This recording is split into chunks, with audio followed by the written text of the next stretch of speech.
نبی اکرم صلی اللہ تعالی علیہ وآلہ وسلم نے ارشاد فرمایا میری ساری امت کو معافی مل جائے گی سوائے ان لوگوں کے جو اعلانیہ گناہ کرتے ہیں۔ یہ بخاری مسلم دونوں میں حدیث موجود ہے۔ جو اعلانیہ گناہ، جنہوں نے خود ساری دنیا کو گواہ بنا لیا، میں نے یہ بھی جرم کیا، یہ بھی کیا، یہ بھی کیا، یہ بھی۔ جب بندہ بہت زیادہ غافل ہو جاتا ہے پھر اعلانیہ گناہ کرنے لگتا ہے۔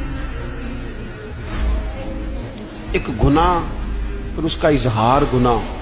ایک بندہ، حدیث پاک میں آتا ہے، ایک بندہ رات کو کوئی غلطی کرتا ہے، اللہ تعالیٰ اس پہ پردہ ڈال دیتا ہے، لیکن وہ سویرے خود لوگوں کو بتاتا پھرتا ہے میں نے یہ کیا، میں نے یہ کیا۔ جب آپ اظہار گناہ کرتے ہیں نا تو سامنے والا بھی دلیر ہوتا ہے، کہتا ہے اس نے کیا، میں کر لوں گا تو پھر کیا ہوا۔ ہمارے علماء نے لکھا ہے کسی کی نماز قضا ہو جائے تو کسی کو بتائے نہ، قضا پڑھ ڈالے، اس کا جگہ جگہ ذکر نہ کرے۔